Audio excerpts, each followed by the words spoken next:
yang tidak mau bertanya akan diberikan pertanyaan. Ini sama dengan memaksa ya. Memaksa itu bisa mengurangi minat mereka dalam belajar ya, karena mereka dalam keadaan terpaksa ya. Selanjutnya, guru menunjuk langsung siswa untuk bertanya atau menjawab. Menunjuk langsung siswa bisa menyebabkan rasa takut atau memberikan tekanan bagi beberapa siswa. Guru langsung persilakan kepada siswa untuk bertanya. Tidak semua siswa akan berani atau siap bertanya. Assalamualaikum warahmatullahi wabarakatuh. Apa kabar teman-teman guru, calon guru profesional? Pada kesempatan kali ini saya akan bahas mengenai soal tryout bahasa Indonesia ya. Bagi teman-teman yang belum punya studi kasus, bisa chat WhatsApp saya yang ada di samping sini atau di deskripsi, nanti saya simpan di bawah di komentar juga. Silahkan chat kalau teman-teman butuh dibuatkan refleksi studi kasus. Baik, ini ada beberapa soal yang sempat saya dapat dari tryout UK PPG, dikirim oleh salah seorang teman. Menurut FR, PPG piloting tahap 1, katanya sekitar kurang lebih beberapa orang ya, bukan hanya satu orang, sekitar kurang lebih 30% soal yang di tryout itu masuk di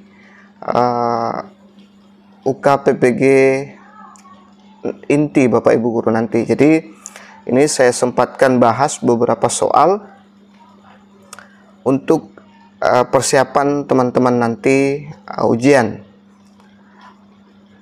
Dan bagi teman-teman yang punya soal mapel lain yang ingin dijawabkan, soal tryoutnya bisa chat saya, chat juga. Nomor saya ada di kolom komentar atau kolom deskripsi. Nanti saya bantu jawabkan, sekalian saya kasih pembahasannya. Insya Allah mudah-mudahan saya bisa jawab. Mapel apapun itu, coba kirim. Saya akan bantu jawabkan soal teman-teman untuk dijadikan bahan untuk belajar persiapan UK PPG. Pada akhir pembelajaran teks eksplanasi, peserta didik akan diminta untuk membandingkan teks eksplanasi dengan teks lain. Urutan pembelajaran yang tepat dilakukan agar kegiatan pembelajaran lebih efektif, bermakna, menyenangkan, dan aktif adalah: A. Menjelaskan kaidah kebahasaan, unsur teks, mengerjakan LKPD secara berkelompok, mempresentasikan hasil pekerjaan di depan kelas. B. Mengerjakan LKPD, mengidentifikasi struktur teks, mencermati teks dari internet, kemudian mempresentasikan di kelas. C. Mengamati teks bertanya jawab unsur kebahasaan, menganalisis unsur kebahasaan yang ada pada teks, kemudian presentasi di depan kelas. D. Membaca materi, menganalisis unsur kebahasaan, mengamati contoh unsur kebahasaan pada teks, menerima penguatan dari guru. E. Menerima penjelasan materi, menganalisis unsur kebahasaan teks bersama kelompok, membuat peta konsep materi, kemudian memajang karya. Nah, kira-kira yang mana urutan yang benar untuk pembelajaran yang tepat ya, efektif, bermakna, menyenangkan, dan aktif? Silahkan dijawab dulu teman-teman. Sambil teman-teman jawab, saya mau kasih info lagi mengenai soal prediksi yang sudah saya buat. Jadi ada soal prediksi yang sudah saya buat, 50 nomor untuk bahasa Indonesia dan 30 nomor untuk SJT. Itu sudah dilengkapi dengan tips trik menjawab soal PCK dan tips trik menjawab soal SJT. Saya yakin soal saya juga mampu membantu teman-teman nanti pada saat ujian UK PPG. Bagi yang berminat bisa chat saya ya. Baik, kita lihat jawabannya. Jadi jawabannya adalah opsi C. Mengamati teks, kemudian bertanya unsur kebahasaan, bertanya jawab, kemudian menganalisis unsur kebahasaan yang ada pada teks, dan terakhir adalah presentasi di depan kelas. Pembelajaran yang efektif bermakna menyenangkan dan aktif harus melibatkan peserta didik dalam proses yang bersifat interaktif dan eksploratif, ya. Dalam konteks pembelajaran teks eksplanasi, peserta didik perlu terlibat dalam kegiatan yang berjenjang, mulai dari pemahaman, kemudian membandingkan, kemudian membandingkan dengan teks eksplanasi dengan teks lain. Dia harus paham dulu. Kita kembali ke opsinya, kita bahas satu persatu, ya. Menjelaskan kaidah kebahasaan unsur teks, mengerjakan aktivitas secara berkelompok, mempresentasikan. Tidak mungkin ada penjelasan kalau belum paham, ya. Jadi ini melangkah, jadi tidak termasuk dalam urutannya. Mengerjakan LKPD, mengidentifikasi unsur kebahasaan, mencermati contoh teks dari internet, mempresentasikan. Ini dia terbolak-balik, ya. Langsung mengerjakan LKPD tanpa paham dulu, tanpa mencermati dulu contoh, kemudian tanpa mengidentifikasi dulu, langsung mengerjakan LKPD, ya. Kemudian mengamati teks, bertanya jawab. Mengamati teks, yang pertama mengamati teks, kemudian bertanya jawab, menganalisis, baru presentasi. Ini yang benar, ya. Kalau opsi D, membaca materi, menganalisis unsur kebahasaan, mengamati contoh unsur kebahasaan pada teks, menerima penguatan dari guru. Nah, kekurangannya ini tidak ada persentase, atau mungkin bisa LKPD dulu, ya. Bahas LKPD setelah mengerjakan LKPD atau persentase, baru ada menerima penguatan dari guru. Jadi salah satu urutannya hilang, ya. Opsi C, menerima penjelasan materi, menganalisis unsur kebahasaan teks bersama kelompok, membuat peta konsep materi, kemudian memajang karya, ya. Ini bagus juga, Bapak Ibu, tapi harusnya membuat peta konsep materi, ya. Menerima penjelasan materi dulu, kemudian membuat peta konsep, baru menganalisis, kemudian terakhir memajang karya. Seperti itu. Semoga bisa dipahami, Bapak Ibu.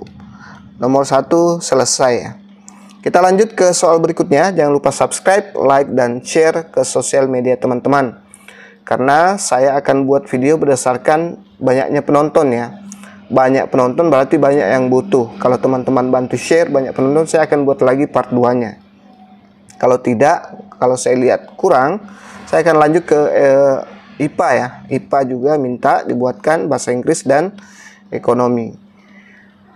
Kita lanjut. Melalui model pembelajaran problem based learning atau PBL, pendidik bertujuan agar peserta didik mampu menganalisis struktur, unsur, dan struktur berita dengan tepat. Pengelolaan kelas yang tepat adalah peserta didik A. Dibebaskan untuk mencari berita dan memilih kelompok sesuai dengan kehendak peserta didik. B. Membuat sendiri kelompok kerja dan mengerjakan teks berita yang sudah ditentukan oleh pendidik. C. Menentukan sendiri berita dan pendidik mengelompokkan peserta didik sesuai tempat duduk. D. Mencari pasangan kelompok dan menganalisis berita yang diberikan oleh kelompok lain. E. Memilih berita yang disediakan pendidik lalu membuat kelompok sesuai berita yang dipilih. Nah, kira-kira mana jawaban yang tepat di sini, Bapak Ibu? Sambil Bapak Ibu menjawab, saya ingatkan lagi dari tahun 2019 sampai pembahasan soal detik ini, saya selalu mengingatkan bahwa dalam soal pilihan ganda itu ada 3 benar, 1 pengecoh, dan 3 salah, 1 pengecoh dan 1 jawaban benar. Jadi tugas kita kalau mau ingin menjawab cepat, hilangkan ketiga jawaban dulu, baru kita pilih yang mana pengecoh dan yang mana soal jawaban yang benar, seperti itu. Beda lagi kalau pilihan ganda kompleks ya. Nanti saya akan kasih juga pilihan ganda kompleks yang saya maksud beberapa waktu lalu, beberapa minggu yang lalu. Baik, jadi jawabannya adalah opsi E ya. Memilih berita yang disediakan pendidik, lalu membuat kelompok sesuai berita yang dipilih. Nah, ini sesuai minat siswa ya, tapi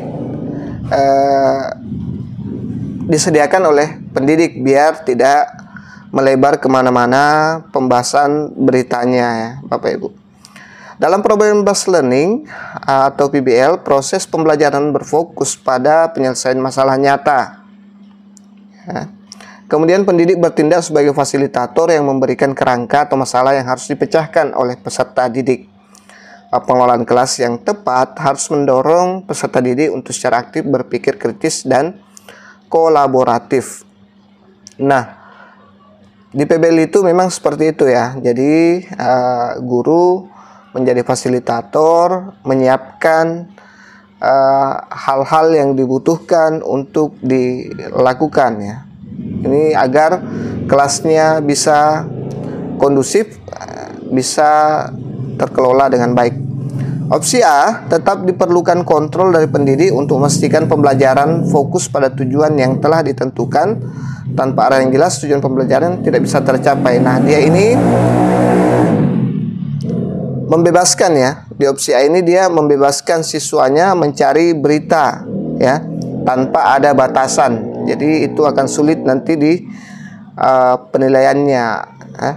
Kemudian opsi B, kurang tepat dalam konteks PBL, meskipun pendidik menyediakan teks berita, membentuk kelompok sendiri, tidak sesuai dengan prinsip PBL yang mendorong pengelompokan berdasarkan masalah atau tema yang ingin dipelajari.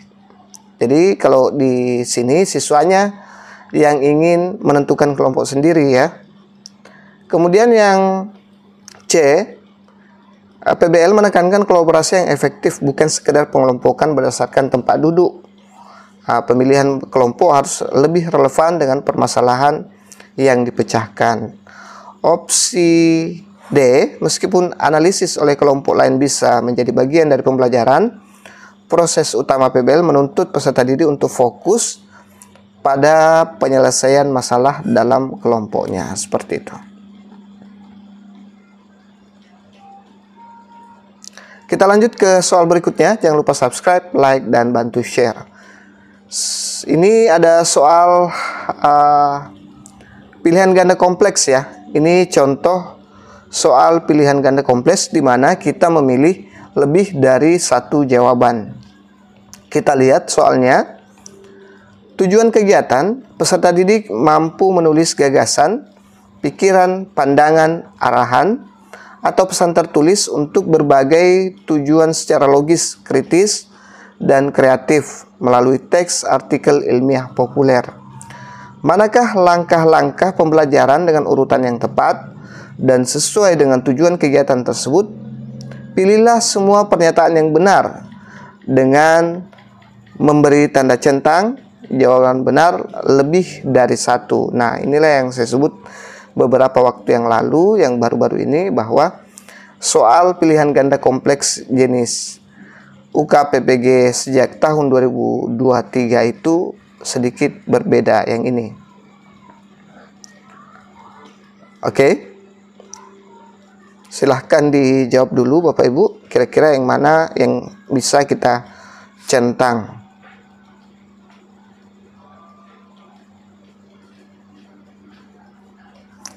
Nah, ini agak panjang ya, jadi saya kasih waktu sedikit agak lama.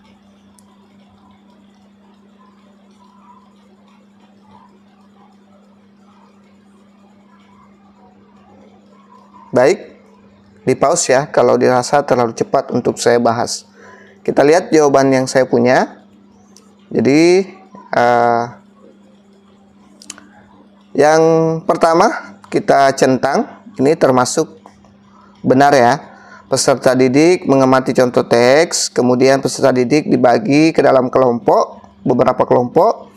Kemudian mereka disuruh mengidentifikasi ciri-ciri berbagai teks artikel ilmiah populer Setelah itu setiap kelompok mempresentasikan hasil diskusinya. Saya yakin teman-teman pernah atau sering melakukan ini. Selanjutnya, yang kedua, salah ya. Kenapa salah? Guru menyiapkan paparan mengenai teks artikel ilmiah populer. Yang kedua, peserta didik dibagi ke dalam kelompok, kemudian menyimak penjelasan guru, kemudian mengerjakan lembar kerja peserta didik. Setiap kelompok mempresentasikan hasil pekerjaannya. Nah, pembelajaran ini lebih didominasi oleh penjelasan guru dan kurang memberikan ruang bagi siswa untuk berpikir kreatif dan kritis melalui eksplorasi mandiri. Di sini dia sudah membahas, kemudian dibentuk kelompok lagi, dia bahas lagi di sini, ya. Kemudian dia menyuruh siswa mengerjakan LKPD. Setelah itu setiap siswa mempresentasikan. Ya, ini terlihat biasa saja, sebenarnya bagus, tapi masih kurang cocok untuk yang ini ya, yang kritis dan kreatif ya. Oke, yang diminta oleh soal. Nah, kita lanjut. Ini benar, kita centang benar. Peserta didik dibagi menjadi beberapa kelompok, mencari contoh teks. Jadi mereka langsung dibagi beberapa kelompok, mereka mencari, mengeksplor sendiri. Kemudian mengerjakan LKPD. Setelah itu saling membahas pekerjaan di dalam kelompok. Setelah itu mempresentasikan hasil dan saling mengomentari. Ini termasuk kritis dan kreatif. Selanjutnya, ini juga benar. Yang ketiga ini, memilih artikel yang disediakan oleh guru. Peserta didik dibagi dalam kelompok sesuai pemilihan artikel yang sama. Kemudian mengerjakan lembar kerja peserta didik, bertanya jawab, mempresentasikan hasil, saling mengomentari. Nah, ini dianggap kritis dan kreatif ya. Jadi intinya di sini guru tidak terlalu banyak berceramah ya. Selanjutnya, membaca sekilas beberapa artikel yang diberikan guru, kemudian memilih artikel yang dianalisis. Peserta didik dibagi dalam beberapa kelompok sesuai pemilihan artikel yang sama. Mengerjakan LKPD, mempresentasikan hasil diskusi. Kita lihat pembahasannya yang ini, kenapa tidak dicentang. Hanya mengerjakan lembar kerja dan mempresentasikan hasil diskusi kurang mendorong siswa berpikir secara kritis dan kreatif karena aktivitas analisis kurang mendalam. Dia fokus ke pengerjaan LKPD-nya ya Bapak Ibu. Makanya dianggap kurang kritis dan kurang kreatif. Seperti itu. Baik, sebelum kita lanjut ke soal berikutnya, saya ingatkan lagi teman-teman guru yang butuh refleksi studi kasus, silahkan chat di WA saya di kolom deskripsi dan komentar video ini. Dan yang ingin soal-soal prediksi bahasa Indonesia dilengkapi dengan SJT, silahkan chat juga saya. Selanjut, ini ada soal benar dan salah. Nah, seperti ini nanti yang Bapak Ibu akan jawab di UKPPG. Ada tujuan pembelajaran, peserta didik mampu menulis gagasan pikiran, pandangan, pengetahuan, metakognisi untuk berbagai tujuan secara logis, kritis, dan kreatif. Ya. Manakah pernyataan yang sesuai untuk pemilihan sumber belajar yang inovatif dan kreatif berdasarkan tujuan tersebut? Klik pilihan benar atau salah untuk setiap pernyataan yang sesuai. Jadi model soalnya ini mirip dengan soal ANBK seperti yang saya bahas beberapa waktu yang lalu. Yang pertama, Bu Irma meminta peserta didik untuk membaca teks berita dari koran. Lalu mereka diminta untuk membuat kerangka berita yang baru. Benar atau salah? Silahkan dijawab. Peserta didik diajak belajar di perpustakaan sekolah. Lalu mereka diminta mencari referensi mengenai teks eksposisi yang akan dikembangkan. Benar atau salah? Silahkan diklik ya nanti kalau ujian. Bu ini mengadakan pembelajaran di ruang terbuka, lalu peserta didik diminta duduk melingkar untuk mencatat hal penting dari materi yang disampaikan. Benar atau salah? Pak Dadi membuat dan membagikan materi, lalu peserta didik diminta duduk berkelompok untuk mendiskusikan materi tersebut dan mempresentasikannya. Bapak Ibu pilih benar atau salah. Kemudian peserta didik ditugaskan untuk mencari minimal 1 video debat, minimal 2 ya. 2 video debat di internet secara berkelompok, lalu dianalisis dan dipaparkan di depan kelas. Benar atau salah? Nah, ini 1 nomor ya Bapak Ibu. Sambil Bapak Ibu jawab, dari zaman saya 2018 sampai sekarang memang soalnya panjang-panjang ya. Soal tidak pernah tidak hots kalau soal UKPPG, dulu namanya soal UP. Memang tidak pernah pendek, dan dulu saya di bahasa Inggris itu 120 nomor teks pedagogi dan profesional, kemudian ditambah 40 nomor soal kepribadian. Jadi 160 nomor itu dikerjakan dalam waktu 120 menit ya, 2 jam. Panjang teksnya, panjang.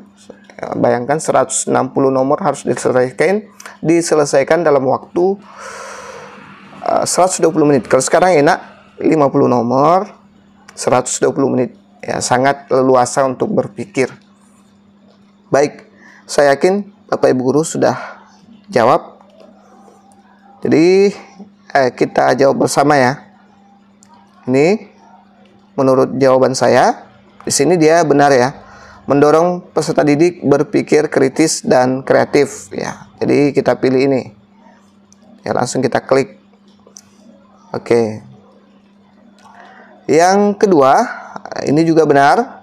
Pembelajaran di perpustakaan memberi kesempatan kepada peserta didik untuk mengeksplorasi sumber belajar secara mandiri dan menemukan referensi untuk mengembangkan teks eksposisi, jadi secara kreatif dan kritis. Selanjutnya, yang ketiga ini salah ya. Meskipun pembelajaran di ruang terbuka, aktivitas ini lebih bersifat instruktif dan tidak inovatif untuk mencapai tujuan. Ya, ini dianggap tidak inovatif karena hanya mencatat hal-hal penting dari pembelajaran yang dilakukan. Sama sekali tidak konstruktif, yang ada hanya instruktif. Selanjutnya, Pak Dadi membuat dan membagikan materi, lalu peserta didik diminta duduk berkelompok untuk mendiskusikan materi tersebut dan mempresentasikannya. Ini juga dianggap benar. Diskusi kelompok dan presentasi merupakan strategi yang mendorong berpikir kritis dan kolaborasi. Selanjutnya, yang opsi D itu juga dianggap benar. Tugas ini inovatif karena memanfaatkan sumber daya digital dan mendorong peserta didik menganalisis video debat ya. Jadi ini sudah kritis dan inovatif ya. Tingkatnya sudah menganalisis 2 video yang video debat ya. Nah, ini dianggap inovatif. Oke, jadi jawaban yang salah hanya 1 ya. Hanya opsi yang ketiga ya. Baik, kalau Bapak Ibu berapa yang benar? Kita lanjut ke soal berikutnya. Penggalan kegiatan inti pembelajaran. 1. Siswa mengamati slide presentasi tentang teks narasi. 2. Siswa bersama guru saling bertanya jawab tentang materi yang ditampilkan. 3. Siswa diberi permainan terkait kata hubung untuk memperdalam pengetahuan siswa. Skenario tanya jawab yang dilakukan di kelas agar menumbuhkan minat nalar kritis siswa adalah pilih jawaban yang benar dan memberi tanda centang ya. Jawaban benar lebih dari 1. Kita menemukan lagi soal pilihan ganda kompleks. Nah, yang diminta adalah yang menumbuhkan minat dan nalar kritis siswa. Yang pertama, guru langsung mempersilahkan kepada siswanya untuk bertanya. Benar atau salah? Guru menunjuk langsung siswa untuk bertanya atau menjawab. apakah ini bisa dicentang atau tidak. Guru membuat pertanyaan yang dikemas dalam aplikasi kuis. Apakah ini bisa menumbuhkan minat dan nalar kritis siswa? Selanjutnya siswa membuat pertanyaan di kertas lalu jadikan permainan. Dicentang kalau memang dirasa bisa menumbuhkan minat dan nalar kritis siswa. Siswa yang tidak mau bertanya akan diberikan pertanyaan. Nah, kalau ini dianggap bisa menumbuhkan minat dan nalar kritis siswa, silakan dicentang. Baik, kita langsung ke jawaban. Nah, ini dia jawaban saya, Bapak Ibu guru. Jadi hanya 2 yang saya centang di sini. Guru membuat pertanyaan yang dikemas dalam aplikasi kuis. Itu saya anggap bisa menumbuhkan sikap atau minat siswa ya dalam belajar dan bisa menarik dan interaktif ya. Ini. Kemudian yang kedua, siswa membuat pertanyaan di kertas lalu dijadikan permainan. Nah, dengan meminta siswa membuat pertanyaan sendiri, mereka lebih aktif dan terlibat dalam proses pembelajaran dan mengasah kemampuan berpikir kritis. Selanjutnya yang tidak benar, ini siswa yang tidak mau bertanya akan diberikan pertanyaan. Ini sama dengan memaksa ya. Memaksa itu bisa mengurangi minat mereka dalam belajar ya, karena mereka dalam keadaan terpaksa ya. Selanjutnya guru menunjuk langsung siswa untuk bertanya atau menjawab. Menunjuk langsung siswa bisa menyebabkan rasa takut atau memberikan tekanan bagi beberapa siswa. Guru langsung persilakan kepada siswa untuk bertanya. Tidak semua siswa akan berani atau siap bertanya. Nah, seperti itu. Semoga dipahami ya. Baik Bapak Ibu guru, bagi yang ingin dijawabkan soalnya silahkan kirim ke saya. Nanti saya kasih bantu jawab. Mapel apapun itu silahkan kirim fotonya ke saya. Atau kalau tidak bisa teks, foto juga bisa. Saya akan jawabkan kemudian bahas di channel ini sedikit-sedikit. Karena kalau dibahas semua tidak cukup waktunya ya. Itu saja dulu yang sempat saya share pada kesempatan kali ini. Semoga bisa membantu teman-teman guru. Bagi yang ingin memesan refleksi studi kasus, bisa chat saya. Ingin soal prediksi bahasa Indonesia saya, lengkap dengan SCT, bisa chat saya juga. Demikian. Wassalamualaikum warahmatullahi wabarakatuh.